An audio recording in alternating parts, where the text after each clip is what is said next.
Welcome to the Ashes We Keep. I'm Jen Allen, a mom, a wife, a nurse, and someone who knows what it's like to walk with grief. Here, I sit with others who have lost someone that they love. We talk about the pain, we talk about the healing, and we talk about the very messy middle. This space is very real, very raw, and very human.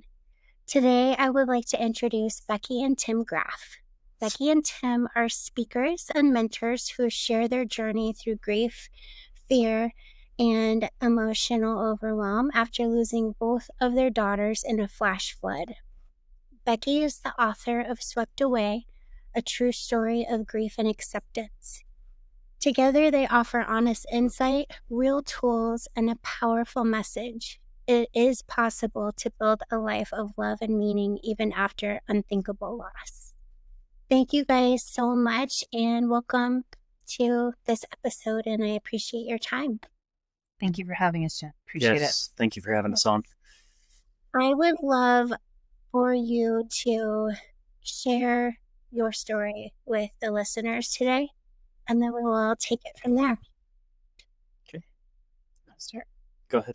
Okay. So our family is one who loves the out of doors. We always have. And there was a tradition that we had where we lived in southern Utah, or lived in Utah, and we'd go to southern Utah every single opportunity we got, really, to go explore some of the canyons, do hiking, those kinds of things. And in 2020, with all the craziness that was going on with the world, when everybody else was getting shut down, we found ourselves really just in our own little pod. Life was, for us, felt like we'd had an opportunity to grow closer. So we got more time out, more time away. And so for Mother's Day, we were discussing what we wanted to do. And per usual, we ask our girls, like, hey, what do you guys want to do? We're going to go on a trip somewhere. What would you like to do? And without question, our 7-year-old and 3-year-old, like, let's go down to Santa Fe Swell. Let's go hiking. Let's go ride the side-by-side. So that's what we did. We packed up everything for Mother's Day weekend, and we went down south from us where we were riding the four-wheeler, or not the four-wheeler, the side-by-side, having a good time. And as we were going down there, we actually ran into some complications with my brother-in-law actually had come with us, and he needed to he ended up having his battery go dead in his truck. And our trailer had what was it called? The leaf spring. The leaf spring on it broke. And so we had kind of thought about things after riding on Mother's Day that we're going to have to cut our trip a little bit short on the day after and head home a little bit early, which was not awesome for our girls because they had been begging for the last 2 days for us to go hike a slot canyon called the Little Wild Horse. It's something that we've done. I've done it pregnant with both of my girls. It's a family tradition. And so we were like, oh, crap, what do we do? Because we need to get back. So we have work and all those kinds of things. But the girls really want to go hike. And so we decided to divide and conquer. Tim was going to go in to the local town about 16 miles away and grab some supplies that we needed. And us girls and my brother-in-law were going to start hiking on the trail, and he'd catch up with us. So that's kind of like where we were. And then it's one of those situations where it was so hot. Like, there was no weather in the forecast. There was nothing going on. It was a take them, get them ready to go, make sure they're slathered in sunscreen, double, triple pack the backpack to make sure with tons and tons of water. Tim kissed them, and he headed out to the town, and we started on the trail. And it was interesting because we were in an area where there wasn't much cell phone service at all. And I had left my cell phone back at camp, and Tim had his. And we had a little bit of an argument discussion, like, well, you need it because you're going into town. You might need it and get, prices for things or connect with somebody, and you're going to be back fast enough. It's not a big deal. It's like, no, but you need to go take pictures. The girls, they just got new hiking shoes. They're going to be climbing on rocks. They're going to be doing all the good, like, cute, posy stuff. So you need to have it. I'm like, okay, fine. Right. And I don't understand. Like, I don't remember kind of what was the issue with me being like, okay, it's fine. Take pictures of it, obviously. But I popped it in my backpack in like the front part of it. So it wasn't easy accessible.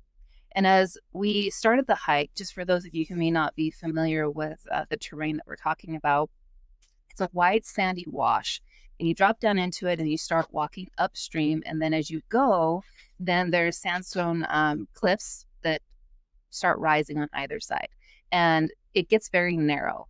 When we're talking narrow, so narrow in some spots you have to turn sideways to get through. You'd have to take off a backpack because it's just not enough space for your body to get through. And I remember right before we got to this section where the walls started going up, I took off the backpack again, like it's freaking hot out here. Need to make sure that the girls are drinking and all the stuff. And I remember taking the cell phone out and kind of slipping it in that, hidden girl bra pocket, just right up here, hands-free kind of stuff. And then we started going. And the girls were having a blast. They were posing, hey, Mom, look at this. Hey, Mom, look at that.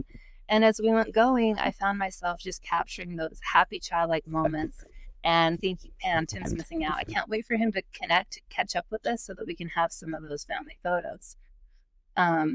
It wasn't too far after that the walls started getting higher. And at that point, you can't really see outside around you. You can only see straight above you. And I heard something that sounded like a gunshot. And I kind of stopped and I looked at my brother and like, that was weird. And like you pause and you listen, like, is there an echo? Is there something else? How am I feeling about this? And, checking the sky and nothing. No sense of, dread, no sense of urgency. It was just a random thing because we had looked at the forecast. And when you're in those areas, it's important to look at all the high country within 100 miles of where you're at to make sure that there's no weather because those canyons have been formed through water, wind, those kinds of things. And so we paused and, did the mama assessment and like, okay, it was probably just like a weird thing. So we kept on going. We kept going a little bit further and I heard it again. And this time when I looked up, I saw the corner of a dark cloud. And I'm like, okay, crap. I need to figure out where I'm in the canyon to figure out which way is our best way of exit. And so I told my girls to wait in a little scoop out. At this point, we'd already gotten to some of the super narrow, like shoulder width narrow areas. I had my girls wait with their uncle while I quickly ran ahead to see where we were. Because once you're inside, there's only certain places that you can get out, right? We're talking hundreds of feet. And so I literally started running. And as I did so, the rain started coming down. And I felt this word just slam in my chest, and it was run. I U-turned, I ran back, I scooped up my 3-year-old Ellie and told my 7-year-old Kinsley and her uncle, like, we need to run, we gotta get out of here, we gotta go down canyon. And so that's what we did. And it wasn't too long after that the water intensified. And so the rain that was coming down became torrentials, not just from the sky, but running off the slick rock. And it actually turned into hail. And what that did is it caused the water up on the buttes to back up. And then when the water backup was sufficient enough that it all ran down. So here I was in a space less than 3 feet wide with my 3-year-old on my hip screaming in my ear as ice cold water pelted us in the face. And the water steadily started rising in the bottom of the canyon like a bathtub. You put the warm water in the bathtub and it's wonderful. But in that situation, it got to where it was almost thigh deep and we were slogging through this, stumbling over rocks, trying to get our way to a space where we could get out. And I remember distinctly the moment of pause, like, okay, we can't run anymore. We got to figure out a way to get out. And it was at that moment where I had the thought pop into my head, there's this little scoop up to your right. You need to brace yourself, push Kinsley up there, and then hand her her sister, and then wedge yourself up as high as you can go and wait. So I told that to Kinsley. I said, hey, Ann, we're going to try and get up to this little scoop out above us. And told her the plan. And as we got settled to go, I braced my feet, just barely braced my feet, and went to grab her by the wrist to help her step across because the water was running behind us as well. It was, thigh deep for me, so it was about waist deep on her. And just as I grabbed her hands, the first wave of the flash flood hit. And the last thing that I remember is her being swept away in front of me, screaming, Mommy. And while we were going through that, Tim was having a different experience. So after leaving the girls and Becky at the canyon, it's trailhead. I headed into town. Everything seems just fine. Obviously, I was headed. So Hanksville is close to the area. It's about 16 miles down the road. So I thought, okay, I can quickly just run down the road, get the supplies that I need, and come back. Got into town. I was able to stop at a local store there. I found the things that I needed. Figured since I'm here, I might as well grab some fuel because we're going to be headed home later on this evening.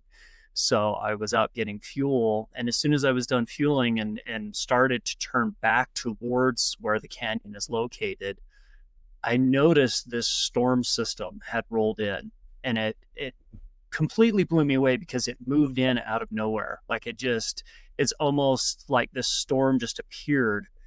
And the part that panicked me the most is I knew it was right over the swell, right over the area where this canyon was. And my heart immediately sank because I knew what that meant for that area. And so I immediately floored the vehicle and was driving back to the canyon as fast as I possibly could. And the road itself is this narrow little, 25, 30 mile an hour road back up to the canyon. And as soon as I got on that road, driving as quickly as I could, I started getting pelted with hail. And to the point where it built up on the windshield like snow, like an inch or so. And I couldn't even, my window fogged. I couldn't see out the front windshield. So I actually had to pull over and stop real quick because I couldn't see and the wipers weren't keeping up. Ended up rolling down my driver's side window, sticking my head out and continuing on, getting pelted in the face. And there had built up so much hail on the road that I was actually like slipping around, and it was tough even to keep it on the road. Long story short, I ended up making it up to the trailhead and parking the car, quickly getting out and running up the trail towards the wash.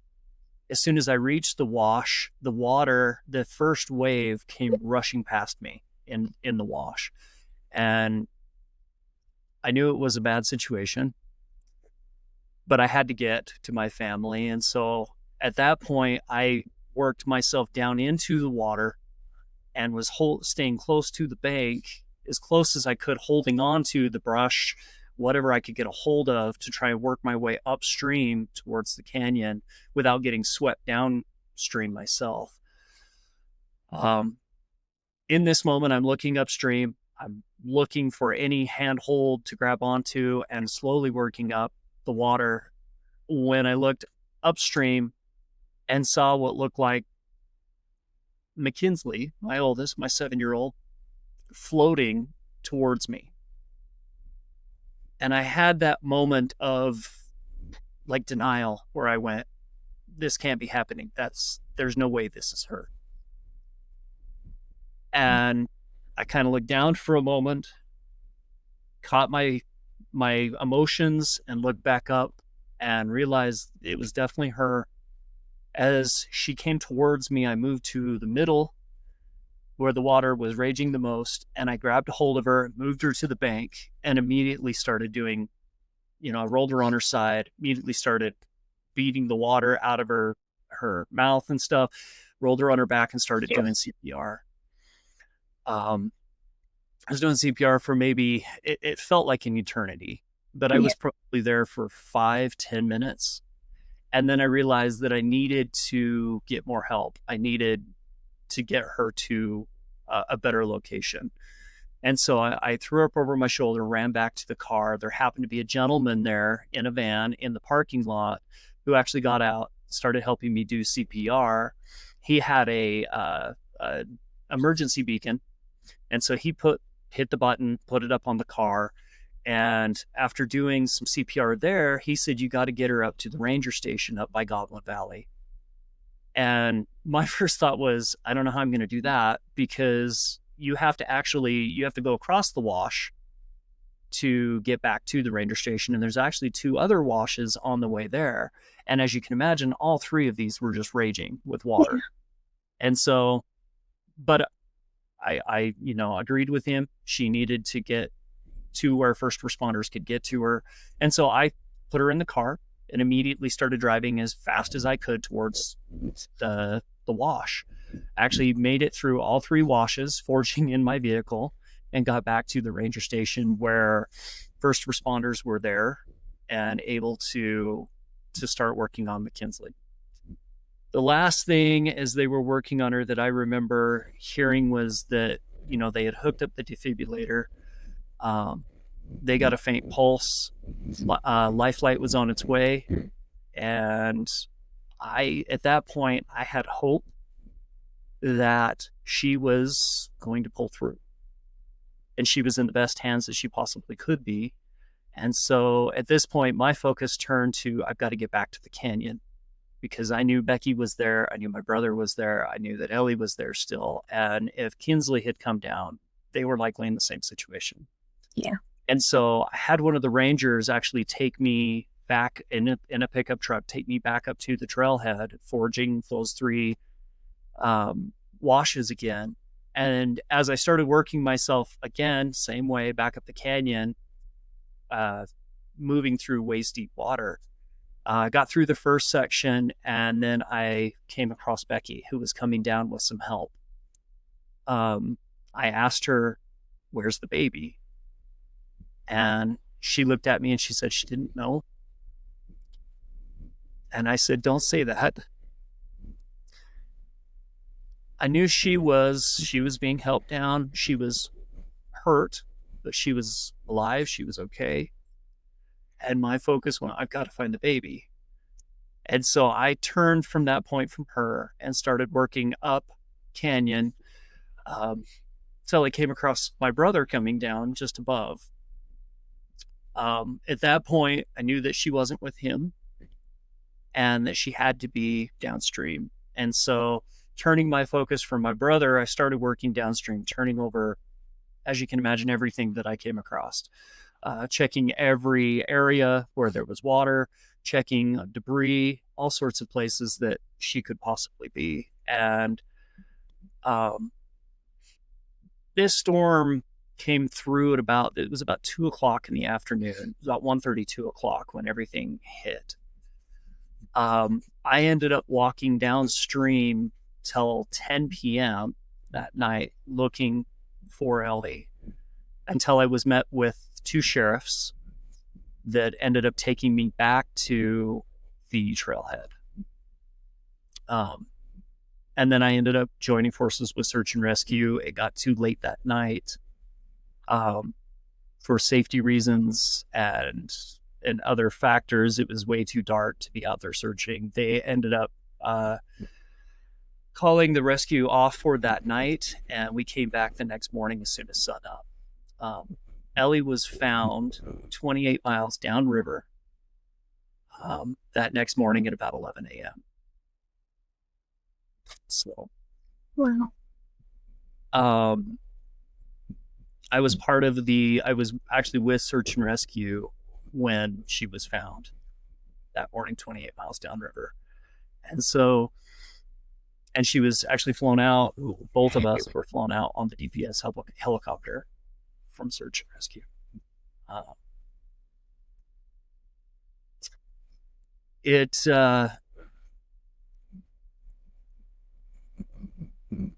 I was glad that I found the girls. There was an element of relief at that point because we'd found them both. I knew where they were.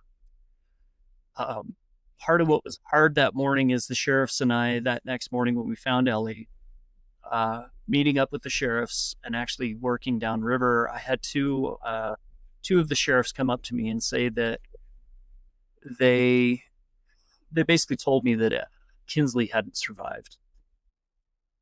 And that was hard to take. Yeah. So, and then I knew at this point that likely Ellie, once we found her, was a rescue mission. So there was relief from finding the girls, but as you can imagine as well, there's also a life shattered at that point. Absolutely. Thank you guys both so much for sharing that. I know from at least my own experience, there is some good and bad that comes with that. It hurts to share, but also it's helpful. And I want you to know that I appreciate it very much, and I know you're going to help a lot of other people also.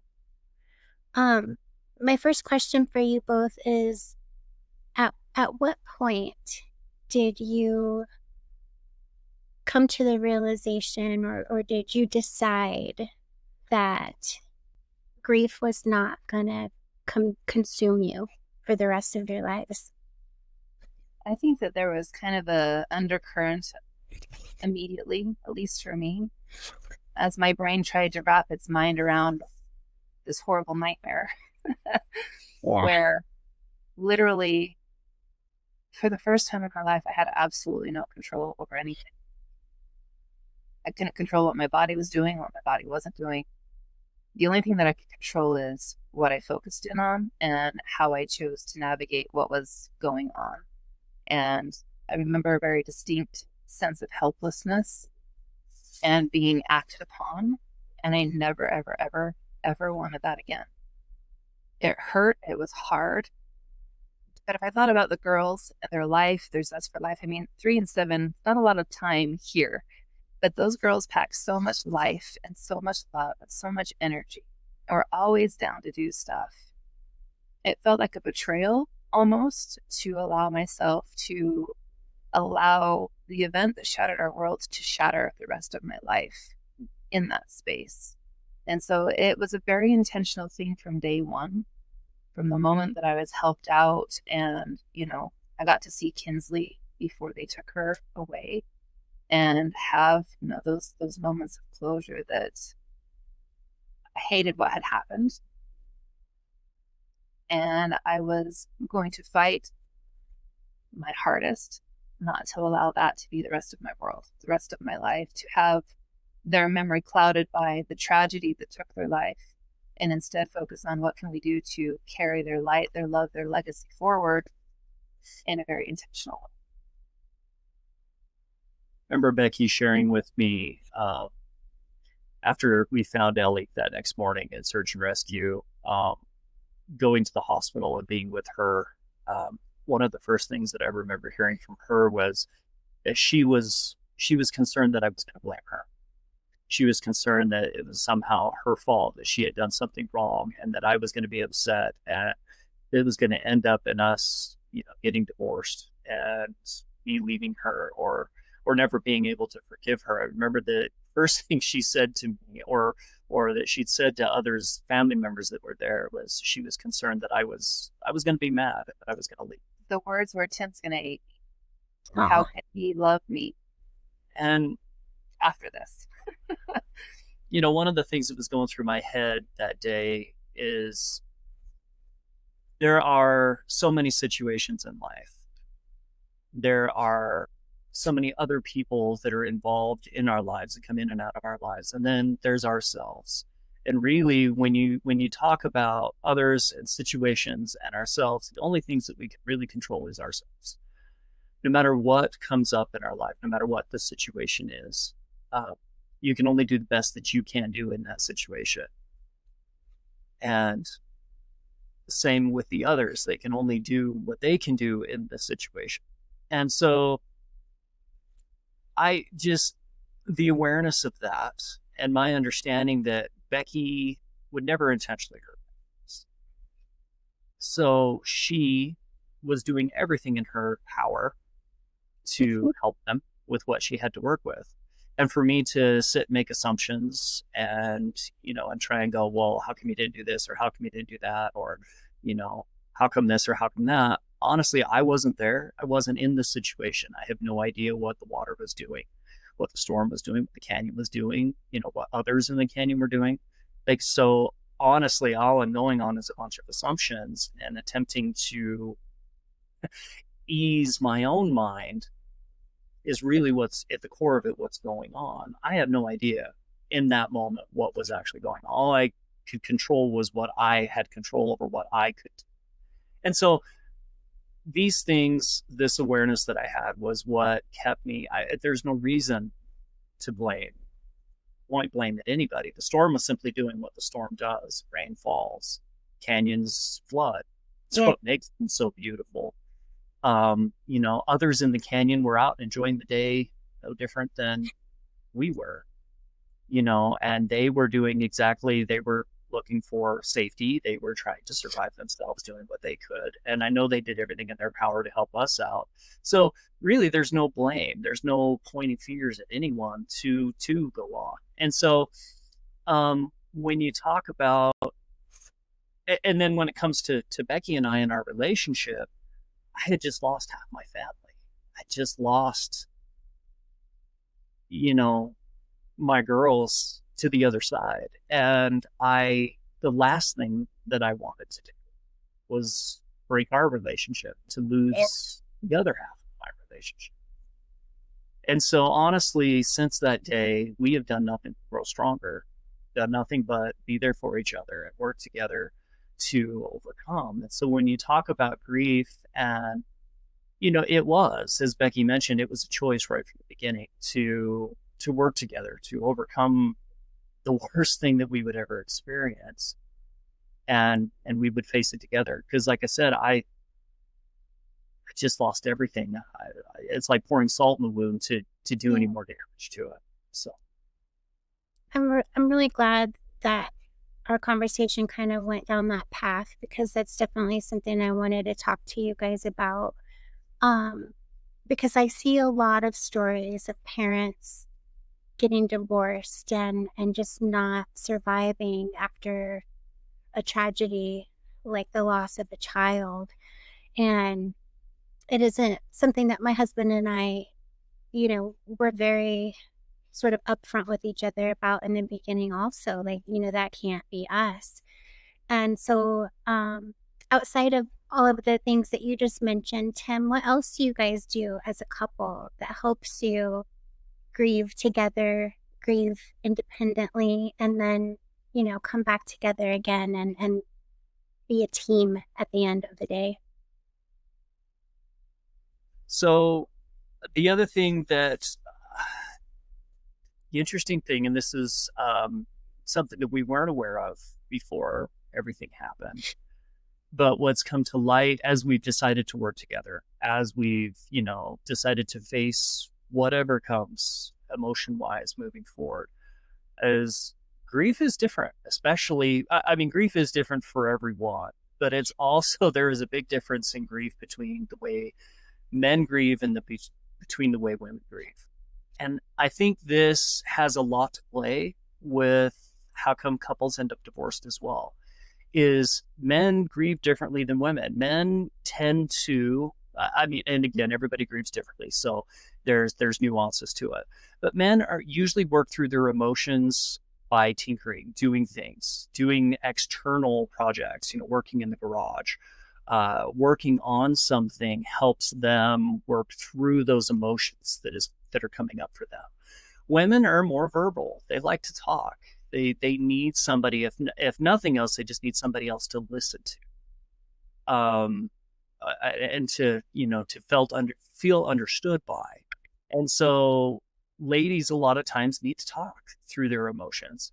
For guys, whether it be I don't work on my emotions, kind of that macho thing, crying is not cool or whatever.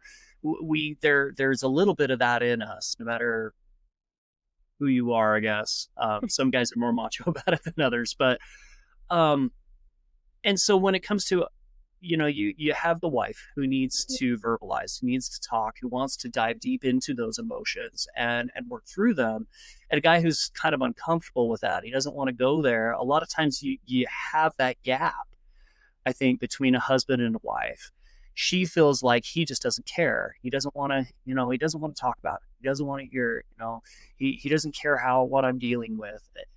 Not saying that's the case all the time, but I do think there is a gap there between, the way men grieve and the way women grieve, and feeling like the other is not really there to support the other, partner. So what we did specifically, I can remember a few times where what he's talking about was at play. Like we had a level of awareness, like, okay, guys need to be active. So Tim, go work on the side-by-side, or go do some physical thing. And we did have a great support system where we were able to tap into other men, for Tim to be able to like go do something, go golfing, go for a walk, go for a hike, go fix something in the garage, whatever the thing is, or, just some sort of physicality. We actually started walking in the mornings, physically, with another couple who had also lost a child in our neighborhood. And we're able to kind of share some insider things like, okay, what did you notice? What were things that helped? And so creating opportunities for him to tinker, and then also for me to find support in other people I could talk to, so that if he was in a space where he's like, I just need to be, that I could be like, okay, he needs to be. I need to not be. I need to be talking to someone. And so I had people that I could reach out to and talk to about whatever I needed to at that point. And so we were very gentle with each other. Very much, Tim was, we had a very open dialogue about very simple words like, how are you feeling right now? Was not met with fine or I'm sad. It was very distinct about, I'm feeling, extremely overwhelmed and gutted with the loss of my girls. I just walked down the hall past their doorway and I'm feeling this sense of anger or frustration, whatever it was. We were very open with each other with our feelings, not from a place of blame. Like, there's always that cascade option, like when you're emotionally overwhelmed and somebody does something and you're like, okay. We were very conscientious of that, and choosing to give the other person, like, what's their true intent here? Like, I'm grieving, he's grieving. We're trying to figure out this new life without the core piece of our life right now. So we were able to put into place some support systems individually. So Tim had his stuff. I had, people that I could call. And then we kind of ebbed and flowed between that. And when we were together, which we were together a lot, it was very much talking through our feelings, not from the general sense, but going into it in the places where a lot of people shut down. It was very uncomfortable, Sambo conversation. Like, I remember the first time Tim filled me in on his full experience as I just sat sobbing in our living room about like everything that he went through. And it was about not leveling blame at each other. Like, Tim's experience wasn't more or less worse than mine. We were in two different places. We had two different roles in what happened, but ultimately our loss was similar, but it doesn't negate the nuances of, like, I can't imagine, you know what I mean? Like, I can imagine my world because I lived it. Yeah. I know what it's like for the things that I experienced, but to have empathy for him as a father, knowing that his drive is to protect and care for, and what comes up for him with that role feeling as if it was, not fulfilled on, even though it was in many, many ways. That's a lot of what we do. It sounds simple because at the end of the day, when you are dealing with intense emotions, your brain can't process much more than just like simple things, right? To cut through that. And so I guess the simplified answer is we were very aware and gentle with each other. We communicated a lot about what we were feeling without blame. And then we took active steps individually and collectively to consistently, to say, touch it or feel the grief, feel the feelings instead of bottling them away. Because a lot of people look at emotions as right, wrong, good or bad. We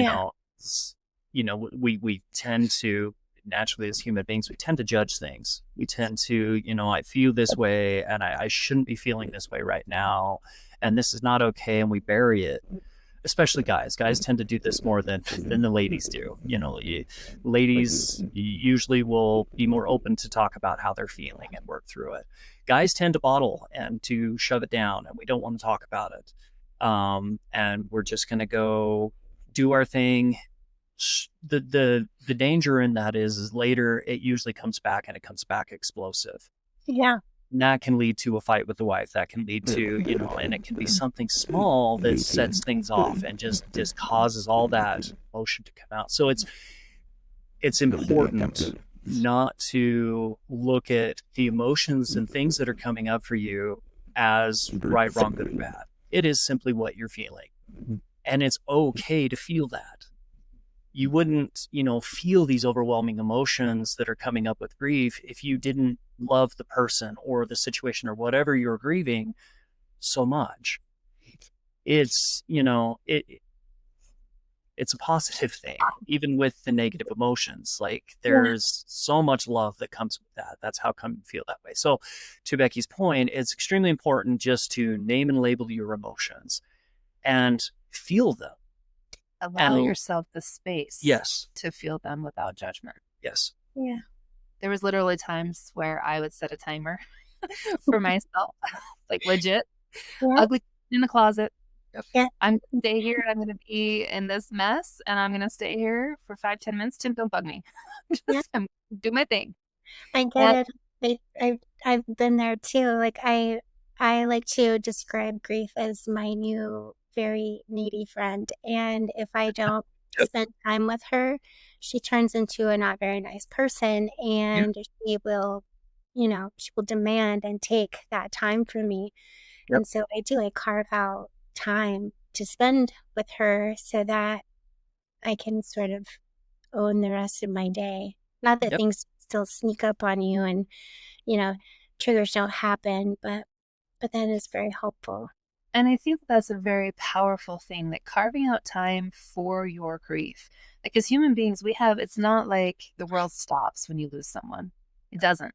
Your world feels like it does, Yeah. but everything else keeps on going. The time keeps, clicking down and things like that. And so being present with yourself to understand, or to be willing to attempt to understand yourself, allows for your capacity to not be obliterated, but you can grow it so that when you have that time, like, okay, I'm gonna carve out my time for this.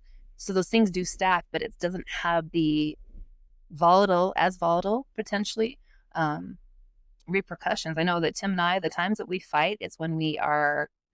we're both and we forget. Usually, yeah, it's when we're both emotionally loaded.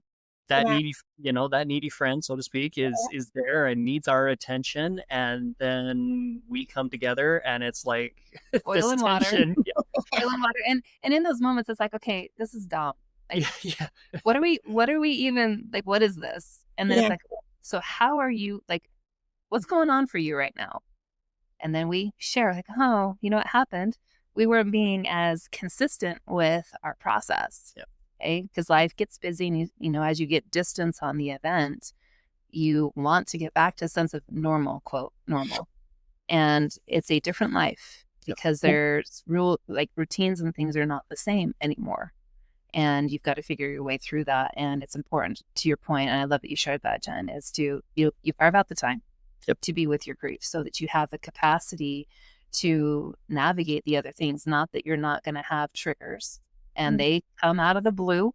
You're like, Right. I'm having a great day. Yeah. That is true. Um, I like to ask this question, especially of people who are further along on the grief journey than I am, and just because I know a lot of the folks that listen to this are very early on. Um, how would you compare your grief today to the grief that you experienced in the very beginning? So for us, I'll speak for myself because, again, where we had different roles and the way that things happen in our world, year one was it's almost like a gloss of fog, or it's almost as if we were like in a bubble. Mhm. Things were very, very acute and seemed completely all-consuming, which is its own level of pain. And you feel like you can't breathe, and it's always like you can't do anything without having that beat in front of the center. For me, as time has progressed, because we just crossed the 5-year anniversary of the loss of both of our daughters, and year two, in a lot of ways, seemed harder for me, in that I was acutely aware that my life could not go back to what it was. There was Yeah. still, like, even though I knew it, there was still part of me that was just like hoping that I'd wake up from this bad dream one day and that things would be different.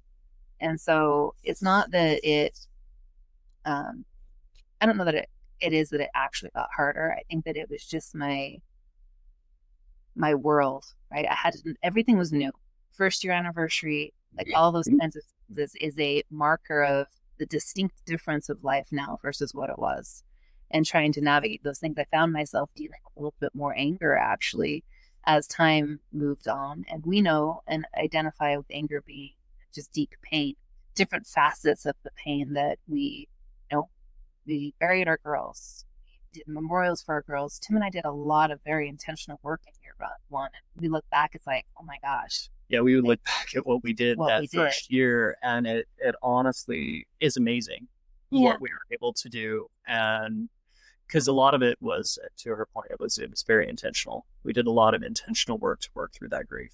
Because we didn't want every memory that we'd ever made with our family to be tainted by grief. And so I think that for me, it's shifted in the way that I carry it. I have different reminders now. I've come to terms with a lot of like triggers that I have high probability situations that will likely bring this thing up. And so I'm prepared. Right? I'm prepared mentally for them. But it hits me in different ways that I don't expect because I'm in new territory even now. And that's where I think it's important for people to think about and really honor what they feel and create a pathway for themselves, as we mentioned just a bit ago, to feel it and touch it, because it looks different each year. Each season is different as a human being, and each season looks different with the loss or the lack of someone, okay, that may or may not have played a role in that scene. So it's I think that I carry it differently. It's maybe not as acute all the time, like not 365 days, 24 hours in a day. I used to wake up with nightmares and things like that. That part ebbs just a little bit. But then there's other markers, like nieces growing up and getting married, or other family members who have family doing different things that require me to process that facet of grief, that I don't get to have that, or that's not a thing for me that brings up. So it's different, and you have bigger capacity if you can work for it, and you can find moments of joy. Like now, we can laugh through our tears more when we do things intentionally in honor of them, or we think about what would they be doing instead of it just being like a gut punch, all just a gut punch. There's that salve of just like their cuteness. And like we had our little Ellie, she had alter ego called Fred, and she had stages of Fred. Have Fred, and then we have Fred 2.0, and then we have Fred. And so we can look back on those kinds of things and having, yes, there's still a sting and there always will be, but we can hold the memory with how much joy and light and love that brought. And that allows us to fuel what we're doing in life now, because it is possible to hold the love and memory of your lost loved ones from that place, not from the grief where everything is going to always be painful and you're never going to smile again.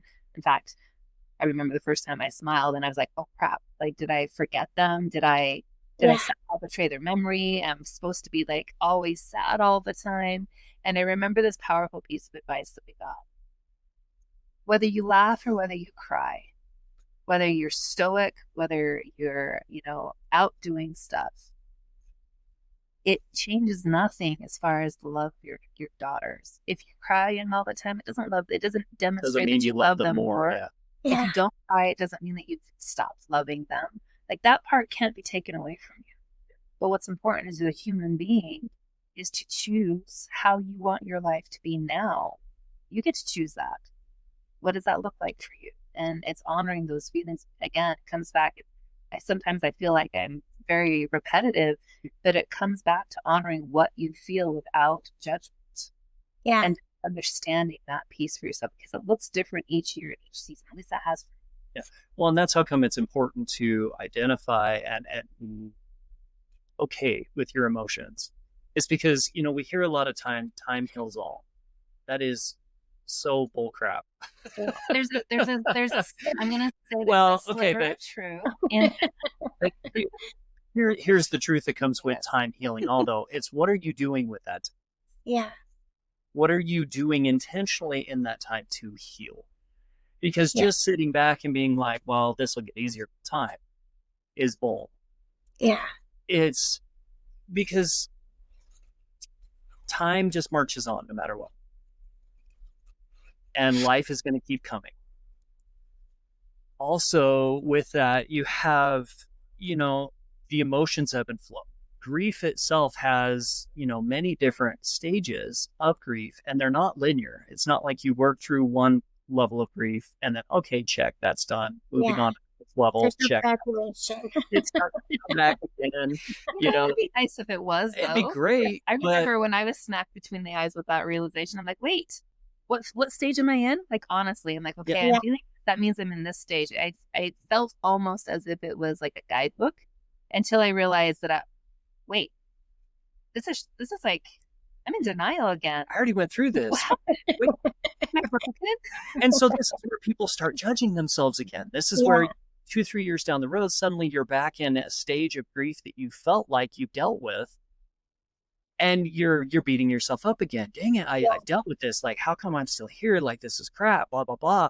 And we tend to just beat the crap out of ourselves, and we put ourselves back in that place where we're not healing, we're not moving forward.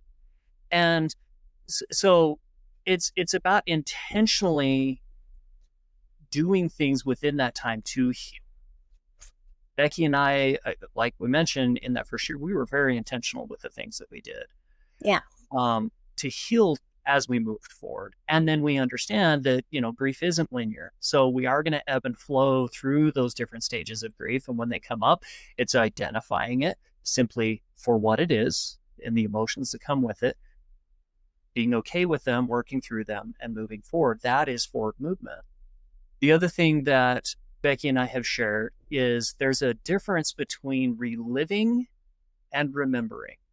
Yeah. What happens with time, that first year, as Becky mentioned, we were kind of in this bubble, and it felt very much that way for me as well. That first year, there was so much emotion that we were just overwhelmed. Emotion does an interesting thing to the human brain. When we're actually in emotional overwhelm, the brain literally floods out the limbic brain in the back. Actually, will flood out the prefrontal cortex with blood. That is what it functionally does when you're overwhelmed with emotion. And so, as you can imagine, the thought process of the brain is not really functioning at its Brain fog is a very real brain thing. fog is a real thing. When you get into neuroscience and these kinds of things, when you're dealing with emotion, it literally does block off the information. And so the awareness of that, and then looking for the information that is in the emotion as well, helps you shift out of that emotional state. But when you talk about remembering versus reliving, when you're reliving in something, you are in that emotional fog. You're in that flood. If you don't actually get to a place where you're looking for the information or the forward movement in that emotional fog, you'll literally just stay there and you can't move forward. And so time marching on and you're stuck in a relive, you don't know how to move forward. You're just you're stuck in that place. Now, if you can move into the information and the intentional forward movement and looking for the silver linings, those kinds of things to move you forward, you're looking for information, which then is more of a remember, because you can remember your loved ones. You can remember the things that you did with them. You can remember how much you love them and be more of an informational state where those emotions don't hit so hard. And the practice of being present with your feelings right now, yes. like right now, like right now, I feel my fingertips, I can feel my fingernails on my thumb. Like anything to bring you present is a help for that. Because in that space of reliving is where a lot of people get stuck in the tragedy or the loss part of it. And that's the thing that their brain is cycling through. Yep. And that becomes their new normal. It's a unfortunate reality shaped by an event where they don't have a functional process and how do I process my grief? Grief is an intense emotion. Our physiology, our biology is at play. And a lot of people don't know how to do that. Or they get to the point where they understand that what I'm feeling is okay, but now what? Now what do I do with it? How do I actually build process forward? And so for us specifically, back to your original question, is each year has been a practice in being present with whatever it is without judgment. And are we perfect at it? Of course not. The first year, I'll be honest, we rarely fought the first year because we were just both at such a baseline level in life. progressively, as we've kind of moved through it, I would say that we've had pockets more where we forget our process that we honed and like the foundation that we set year one. And so we have to remember and get back to, okay, your feelings, you're feeling your thing. So you need to go do your process. Mhm. Okay. I'm feeling my thing. I need to go do my process. And you get distance, and there's almost this expectation that you've moved on or that you're over it now, or those things shouldn't bother you anymore. Whether that's from yourself, like I own it. For me, there was a lot, like I just want to get back into a routine where I'm not in pain and crying every day. I Yeah. wanted that desperately. And on the flip side of that, being aware that if I got into that mode, the real danger would be that I'm going to start bottling that stuff then, because it needs to have a voice. Yeah. It needs to be shared. And so figuring out what the process looks like from this perspective, especially with the work that we do, and the more talking that we do and the more stories that we hear from other people, helping them find their process has like that communal feel. There's feelings there. Yeah. Anytime you talk to a parent who's lost another child or has lost somebody significant, like it hurts. There's an element of yourself and of you that remembers yours in Yeah. that space. I want to, oh, go ahead, Tim.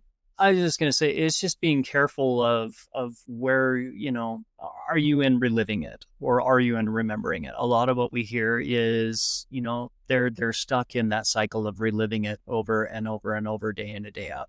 And it's a hard place to be, to move forward, is Yeah. constantly, reliving whatever the situation was over and over again, and playing the what if game and the shoulda, woulda, couldas. And, because the brain is looking for anything to, move forward to how do I, anything outside of what they're feeling. And they get stuck in that vicious cycle of just reliving it over and over and over again. And so doing things intentionally to move forward and get into the informational side of it does help people move forward. Yeah. And that's really what makes the time and space effective. One of the things I notice in talking with other parents, especially about their grief, and I notice in a lot of the groups that I'm in, is that a lot of parents harbor a lot of guilt. And it seems like that is one of the main things that keeps them very stuck in their grief, and they just can't move forward. How would you guys describe your relationship with guilt through this process? So in the beginning, I think that was a very big hurdle, at least for me. I think, I was there present. I was party to, I should have been able to see something different. I should have had some awareness that something, shouldn't have gone that day. Right? There's a lot of shoulds or could haves in that space. And so that's where guilt really wants to play with you, is that, you could have done something different. If you did this different, then this wouldn't be the same. Like, you, for some reason, are on the hook for what happened. And it's our brain's way of really just attempting to make sense of it. And for me, I wrestled with it. I still do at times where it pops in unwanted. But what I have to remind myself is my intent. Would I have ever in a million years done anything intentionally to harm my child or put them in harm's way? And the answer is unequivocally no. Did I do everything that I possibly could to make sure that we had what we needed based on the information that I had? 100%. Checked the weather report. There was nothing within 100 miles. I had 5 liters of water in my backpack. I had all the sunscreen. It was hot. It was 90 something degrees and not a cloud in the sky. So is it really fair for me to judge myself and expect myself to have information that I had absolutely no way of getting? And it was hard to come to terms with the facts, because my brain's just like, I don't like this outcome. I don't like it. Your entire world, your entire North Star for life. You guys went from a young family to empty nesters overnight. How is any of that okay? You should have done better. But it really came down to identifying what was my role in that situation. What was at play? What did I actually functionally have control over? I couldn't choose if the storm came. I did the best I could with what I had to work with. And my intent was never to hurt or harm, and I did everything I could. So is it really fair for me to hold guilt or shame over my head for something that I functionally could have done nothing about? There's no time machine. There's no magic wand. No matter how much I want it, I can't go back and make the situation be the way that I think it is. And even if I could, there's still no guarantee of a different outcome. Yeah. You know, so it's being very honest with ourselves. At least for me, it was being very honest with myself that I hate the outcome. It hurts, and it will likely have elements that will follow me for the rest of my life. But I honestly did everything that I could within the scope of my control. And it's not fair for me to hold that as a measuring stick. And like, I'll be honest too, like the first time that we went back to the canyon was pretty quick after the accident. I had this need and this desire to like find out where it happened. I needed to see in the canyon, where were we? And there was some concern with that, because angry things don't shift. Brain can see or experience it differently. But honestly, the driver for that was I needed to see where I screwed up. In the back of my brain, like I needed to go see it because I just needed to. That was the story I was telling myself. But if I was really being honest, I needed to see where I was at and where I screwed up. What could I have done differently? I needed to have some narrative to plug in there. And a blessing for us is we couldn't find where things were lost, but we were able to find where things were found. And I think that was another piece for me just to remember, like, you loved them. They were your world, are your world. You did everything you could. So if you were not in your shoes and in your best friend's shoes, what did you tell them? Mm. And can you accept that for what it is, for the truth of it? Yeah. Yeah, she well said. Unfortunately, there's no crystal ball as we go through life. You know, we don't know what's going to happen around the next corner. And life happens quick. And, you know, that day we had no idea walking into that canyon that we were going to be in that situation. And in this situation, we did everything we could within our power. And so, yeah, I want to go to, you know, the thing that I struggle with often is I should never have left. I should never have gone into town. I should have stayed with them. I could have done something. I could have, you know, helped Becky. I could have climbed up and had her hand me the kids, or, you know, just looking for anything that I could have done differently, you know. And as a father, you know, beating myself up because I'm the protector, you know, how could I put girls of that age in a situation like that? Or how could I not be there to protect them when they needed me most? Like, these are things that I dealt with. And it really just comes back to what I shared earlier of, you know, that self situation and other. The only thing that we can control in that is ourselves. I had no idea that me going into town that day, that I was not going to be there for my family. You know, neither one of us had a crystal ball. And so when you talk about, you know, the guilt and the blame, again, as I mentioned a minute ago, you know, we tend to get stuck in that emotional place in our head. And unless we really look at the information, you know, we didn't have a crystal ball. We did everything we could within our power. Like, we would never have intentionally put ourselves in that type of situation. Yeah. And you look at the facts of it and the information of it, it does help draw back all the shoulda, woulda, couldas and the guilt, and you know, it does help with the grief as you move forward. And just realizing that it is what it is and being able to accept that. One of the most powerful things that we can do as human beings is learn to accept things. And here's the interesting thing about acceptance. Acceptance doesn't mean, a lot of people mix this up because they think that if I accept something, that means I agree with it, or that I'm okay with it. Yeah. That's not the case at all. Acceptance doesn't mean you have to like the outcome.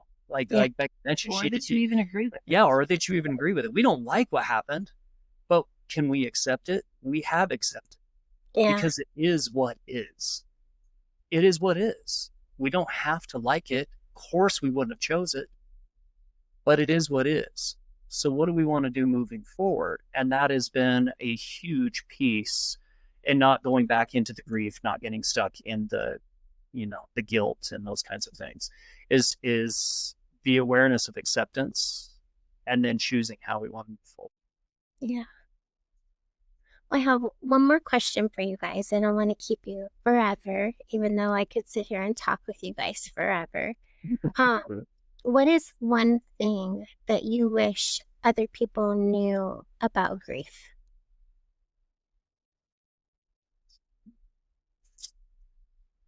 That it does not have to consume your life. Yes. That it will ebb and flow in and out, and it's okay. It doesn't mean you're broken. It doesn't mean that it has to be the status quo for life.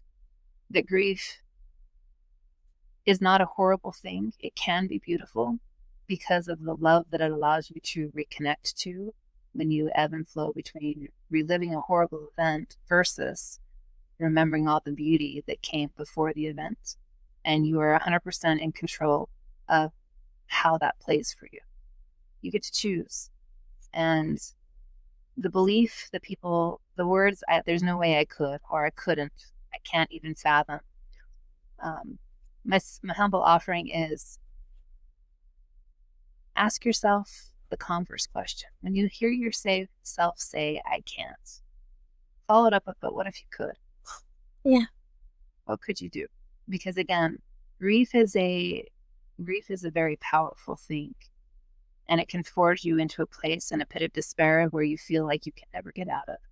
But it can also, as you learn to navigate it, illuminate a whole lot more and a different side of love that you ever thought possible. And that comes by being intentional with it, not hiding from it, not shoving it down, but also not making it your world. You don't have to live there. I guess for me, I love that you shared that grief is like that friend, Needy best friend. that best friend. Yeah. I love that. That's such a great way of looking at it, because that's really what it is. That needy best friend wouldn't be there if you didn't love so deeply. Yeah. And so not judging that friend, not and giving that friend the time, the attention, the love that is needed. Again, I think the biggest thing is just not judging it. It really comes back to just the acceptance of what is, because unfortunately we can't go back and we can't change our past. No time machines. There's no time machines. We wish.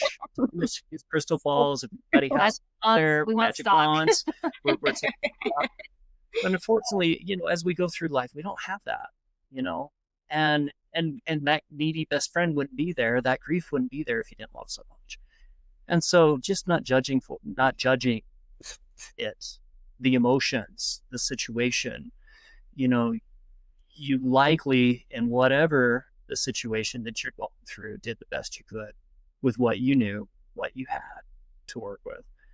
And so it's really just about accepting what is and choosing how you want to move forward. And you really do have the power of choice. You have the power of choice to either stay stuck in that grief and looking at that needy friend and constantly just being stuck in that emotional state, or choosing to move forward, knowing and remembering the love and giving, the time and attention to that needy friend and taking them along with you as just an extension of you. And it really is about your outlook. As human beings, we want a reason, an excuse, a justification for things that happen in our life, and really dwelling on those doesn't change what is. Yeah. And so it's, how do I want to work with this? How do I want to move forward? So yeah, just my humbling offering is just being honest with yourself about how you feel, what's going on in the moment, and staying present, and how do you want to move forward? And even if you choose to sit, because as we mentioned before, if you choose to feel those emotions, I'm going to have that ugly cry, I'm choosing to have my pity party or whatever it might be for those few minutes, just be aware that you're choosing that. And it's okay to Yeah. choose that. There is power in that choice, being in it, because it really does release a lot. Having those moments to cry, having that release of emotion, then you will find it's so much easier to move forward. Yeah. Thank you for that. I lied. I have one more question. How can people who are listening today find you guys if they just fell in love with Becky and Tim today and want to hear more or see more or just want more of you guys? How can they find you? We're on social media. We are on TikTok, Instagram, and Facebook. Yes, Yep. at Tim and Becky Graff. So you just go there, the @ sign, and then Tim and Becky. You'll be able to find us. Yeah, and we post content. We share about our journey, and We also have a website, timandbeckygraff.com. Go to timandbeckygraff.com and find our story. You can find all the information about us there as well, and our journey through grief. And we do have some complimentary support materials on there as Yep. well. So if anybody's looking for like, what does it look like? We have one that's called the Emotional Pivot, which is talking about emotions and helping build a process to be present with your emotions. And then also one, just forgot. Grief Lens. Grief with Lance, yes. Grief with Lance. And it goes over a lot of what we experienced in like specific moments where we found ourselves in different places and how we worked through things, as well as like some functional pieces of what's actually going on. How you can support if you're a supporter, again, like grief adjacent, maybe you're not the person who experienced the primary loss, but Yeah. you're looking to support people through that as well. So we have some of those things available also. And if you're okay with it, Jen, the first year, as Becky mentioned, we did a lot of intentional work that first year. Yeah. When we were in that emotional thick of it, to move forward. Becky captured a lot of that in the book that she wrote. So if anybody's interested, Becky did write a book about the first year. It can be a little bit of one of those you'll laugh and cry at the same time kind of books, but there's a lot of the intentional that we did in that first year in that book. If it's helpful for those of you out there that are, you know, in that first year, in the fresh part of grief, you can find Swept Away, A True Story of Grief and Acceptance, written by Becky Graff. You can find it on Amazon. Or you can go to sweptawaytruestory.com and get it there as well. And again, that just has a lot of what we did in the first year to help us move forward. You learn a lot about our family and our girls. Yep, you'll learn a lot about our girls as well.